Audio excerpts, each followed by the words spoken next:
Perfect storm for young car enthusiasts in Ireland.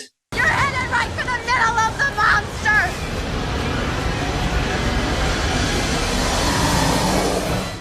This video will discuss how Ireland's tax system, the insurance industry, Brexit, COVID, house prices and automatic gearboxes may be killing off any interest that young people have in the car enthusiast hobby. But I'll end on a positive note with some practical solutions. 1973 Cadillac Coupe de Ville for $62.99. That price is too high. Before I go any further into the used car market, I'd like to explain about new cars and the taxes that are applied to them in Ireland. The first is VRT, which is Vehicle Registration Tax, and is tax applied to all new cars registered in Ireland. It can vary between 7% and 41%, depending on the CO2 emissions of that car. So high emissions are charged more. The second tax is VAT, Value Added Tax, which is charged at 23%. In a nutshell, because of these high taxes, it is over twice as expensive to buy a car in Ireland than in the USA, and up to 30% more expensive here than if you bought a car in the UK. The impact of this is that there are not enough new cars purchased in Ireland to feed the demands of the used car market, so we are reliant on importing used cars from other countries to meet that demand. Most countries in the world, about 2/3, drive on the right side, which leaves 1/3 that drives on the left. You might be wondering why people who drive on the left don't just switch over to the right. The thing is, left-hand side traffic was the worldwide norm for a long time. Not that my videos get many views at all, but the country that views them the most is the USA, so it's important to open this video with some context around how in Ireland we drive on the left-hand side of the road. There are 68 countries where you drive on the left side. Most of them are or were once dependent on the British. With the exception of the UK, all of these countries driving on the left are very far from Ireland, including many countries from Southern Africa, South America, India, Indonesia, Australia, New Zealand, and Japan. This means that Ireland relies heavily on the UK to import used cars. Yesterday I went, as we all must, to Peppa Pig World. Previous to Brexit, the UK was within the European Union, so when importing a second-hand car into Ireland from the UK, the following taxes applied. Vehicle Registration Tax, VRT. This is based on what the Irish government estimates is the open market selling price of that car, with a tax rate dependent on the carbon dioxide emissions of the vehicle. The second tax is a NOx tax. This is based on the nitrogen oxide emissions of the vehicle. Post-Brexit, however, there are two more taxes applied on top of those. VAT, value-added tax, this is charged at 23% of the value of the vehicle, and customs duty, which is a further 10% charge that will apply if the car was not first originally registered in the UK when new. For example, if the car was a Japanese import to the UK and then subsequently is imported into Ireland, you would have to pay this extra customs duty. The impact of these additional charges since Brexit is that it's far more expensive to import a car from the UK.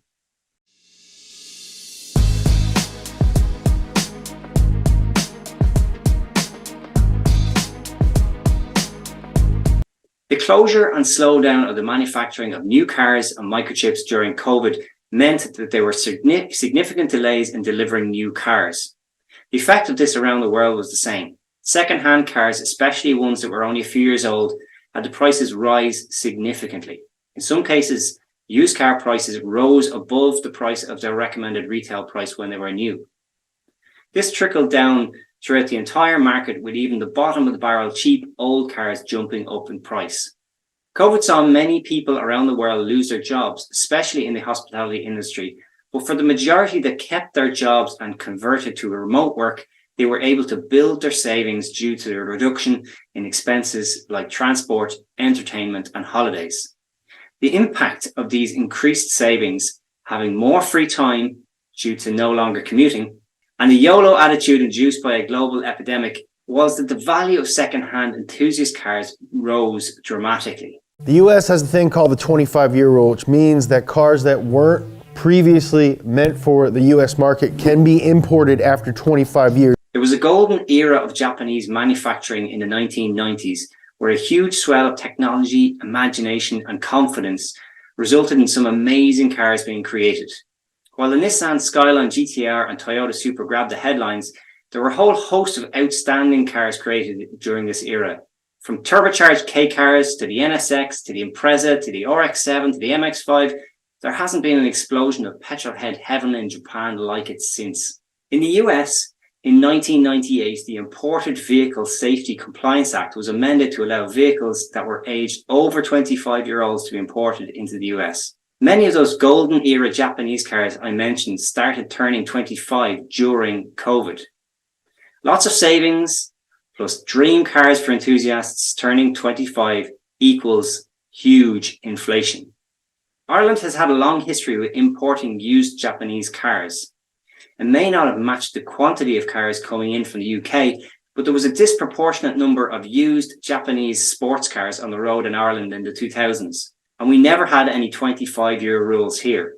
It wasn't uncommon to see cars on the road that have now risen to the values of garage queens. The massive inflation in prices has dramatically reduced the number of 1990s enthusiast cars coming into Ireland. 'Cause I'm the tax man. Yeah, I'm the tax man. In Ireland, you must pay motor tax and have insurance to drive on the road.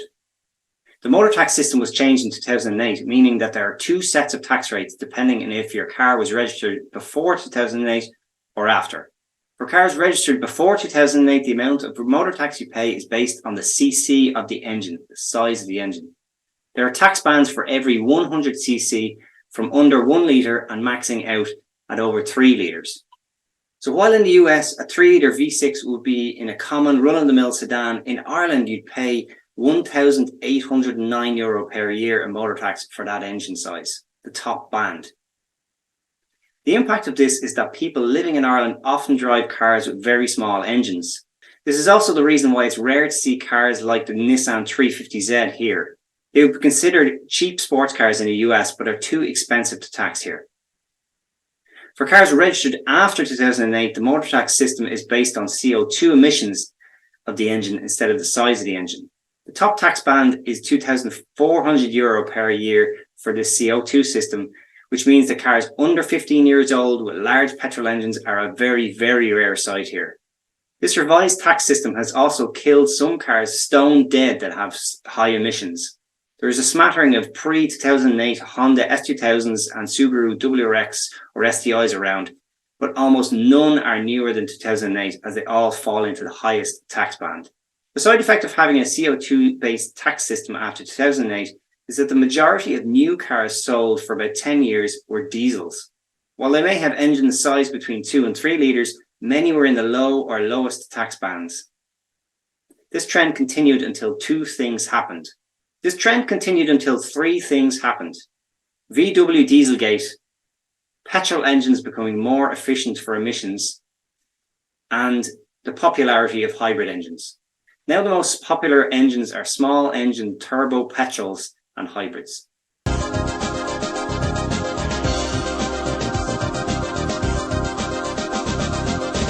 Almost all insurance providers in Ireland will not insure a car with any modifications. It could be something as basic as a suspension upgrade, performance exhaust, or an intake. They won't touch it. The few insurers who do offer policies for modified cars load the premiums heavily.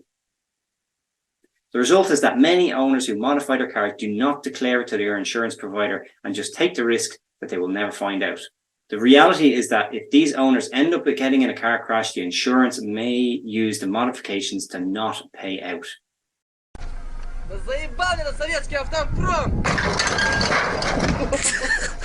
A recent trend with car insurance providers is that they do not provide coverage for older cars.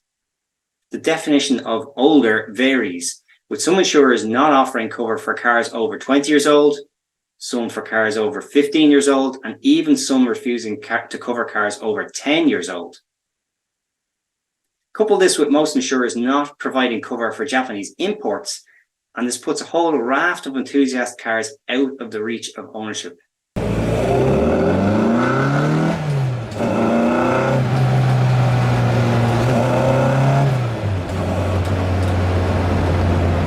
Can't beat it. There is one silver lining to all of this expensive motor tax and insurance restrictions.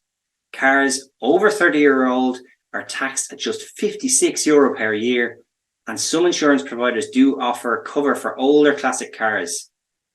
But there are quite a lot of limitations on that insurance, including the car must be over 25 years old, the driver must be over 30 years old, you must have a regular car and have it insured on your own policy.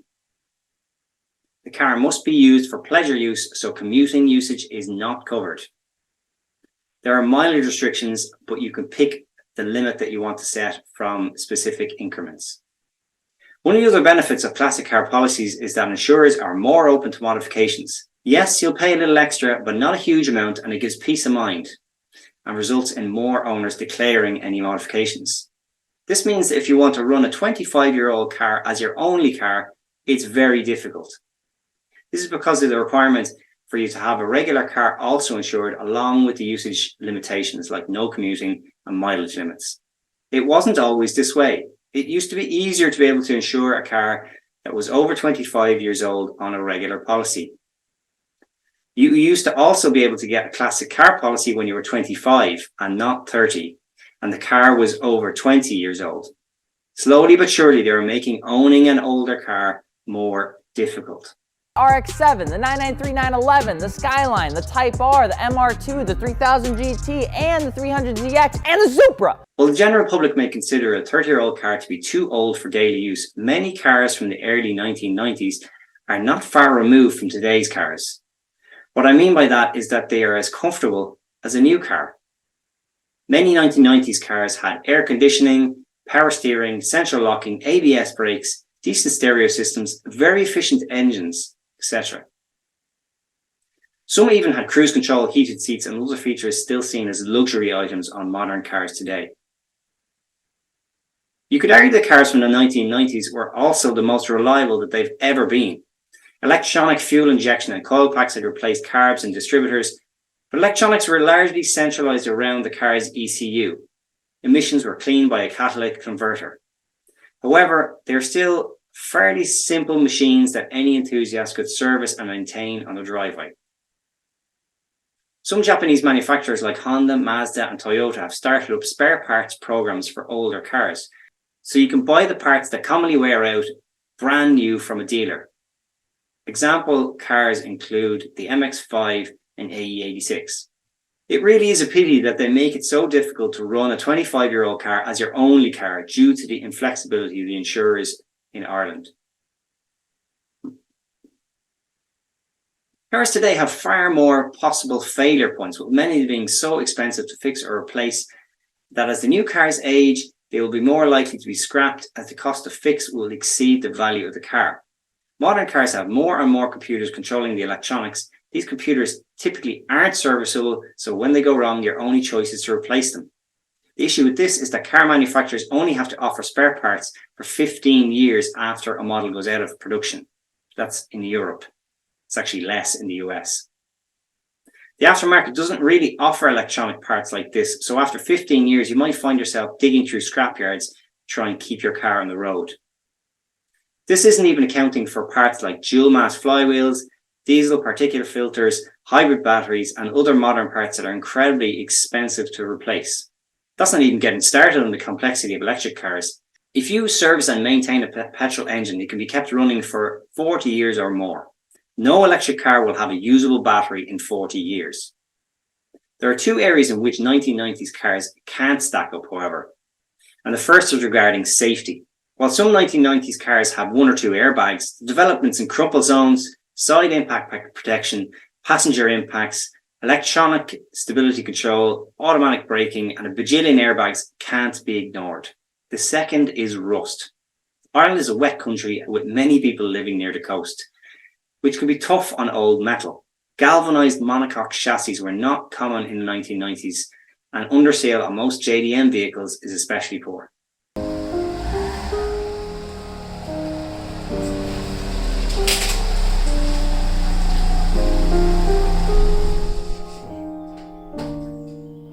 Most car enthusiasts dream of owning a garage as they are lying on their back doing an oil change in the lashing rain and the freezing cold, but not many actually fulfill that dream. House prices have gone all crazy in Ireland again. There are various reasons why this has happened, but what this means is that any house built in the last 20 years is designed to maximise the space, so almost never includes a garage. It's not just new houses either. In the majority of older houses that may once have had a garage, they have long since converted the garage to a bedroom or living area.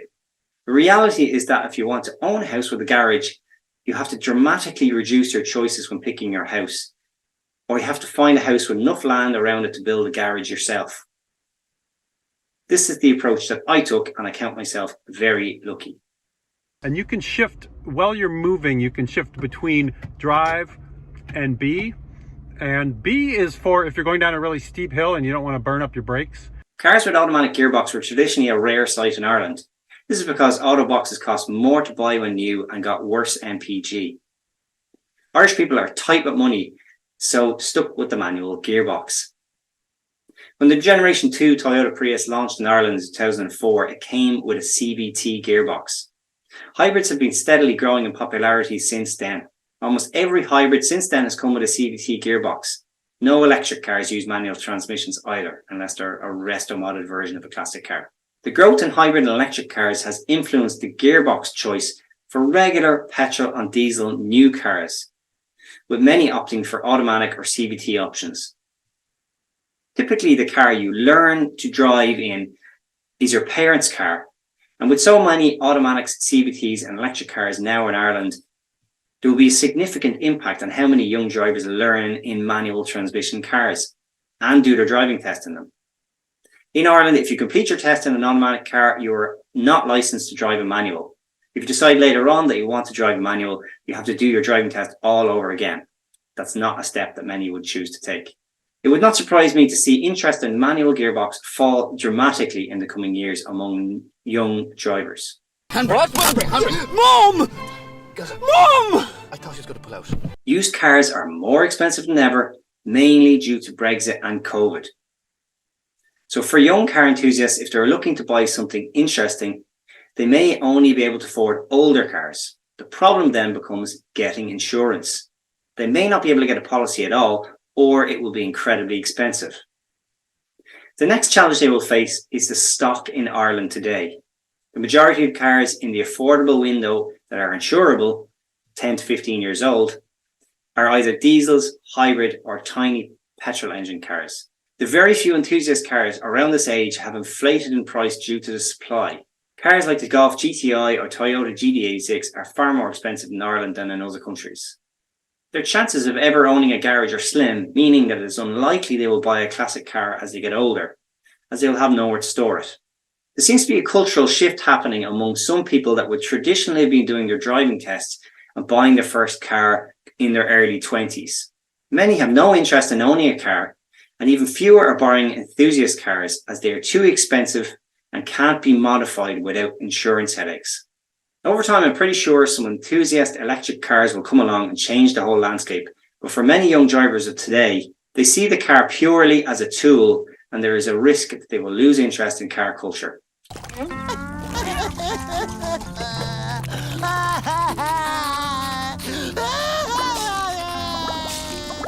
Instead of ending this video on a downer, I thought I'd end with some opportunities to make the most of our current automotive climate.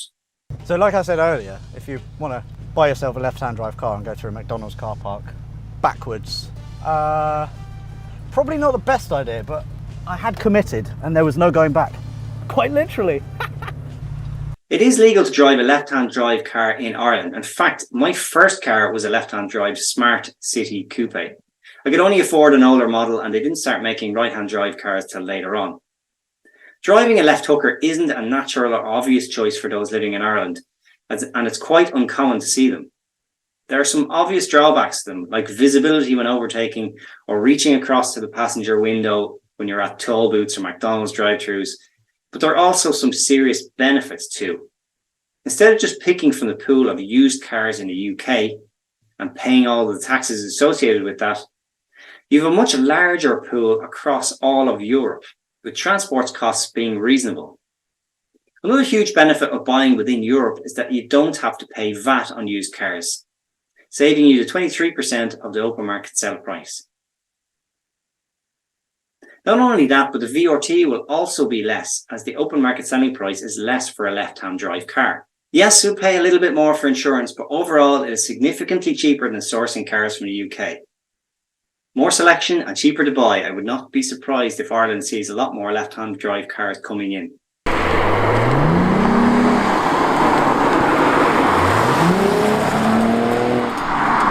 Large petrol engines were expensive before and after 2008, but there are some great options if you know where to look. Cars older than 2008 with engines over 3 litres cost $1,809 for motor tax. But the tax system then switched over to a CO2 emission bands that I mentioned earlier instead of the engine size. So what if I told you you could get a 2013 Lexus with a 3.5 litre V6 making 345 brake horsepower and only pay €280 in motor tax? Yes, it's a hybrid, but it's a very clever way to get a large engine car and not be killed by tax. The example above is a Lexus GS 450h, but there are lots of other options, including a BMW 5 and 7 Series hybrids. It's the same story for large diesel engines over 3 litres. Pre-2008, these cars would have cost €1,809 as well in motor tax. But a 2011 BMW 3 Series or Audi A6 with a 3 litre diesel engine will only cost you €390 tax.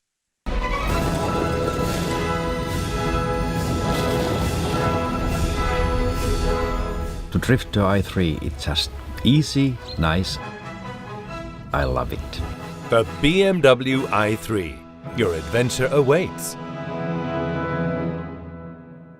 Most car enthusiasts have a preconception that electric cars are soulless appliances. I'm sure that can be applied to some Nissan Leaf. It's not universal. I previously owned the BMW i3. You may have seen the videos on the channel. And while it had its flaws, it had a bunch of character and was genuinely fun to drive in a back road. i3s have been around a while, so prices are steadily coming down. If you don't drive very far, how about a Renault Twizy? They look like they're a hoot to drive. Or have you ever considered what a Renault Zoe on performance suspension and sticky tires would be like to drive? While the aftermarket may not have many options available right now, the sheer numbers of these cars sold around the world will surely feed the next generation of car modifiers. To sum up, it can often feel like the past was better, the rose-tinted glasses effect. But we just had a different set of challenges then, like car insurance for my first car, which was over €2,000 for that smart car. Yes, there are challenges now, but there are also opportunities. I'm sure that young drivers will continue to evolve the hobby and carry the torch. Slán.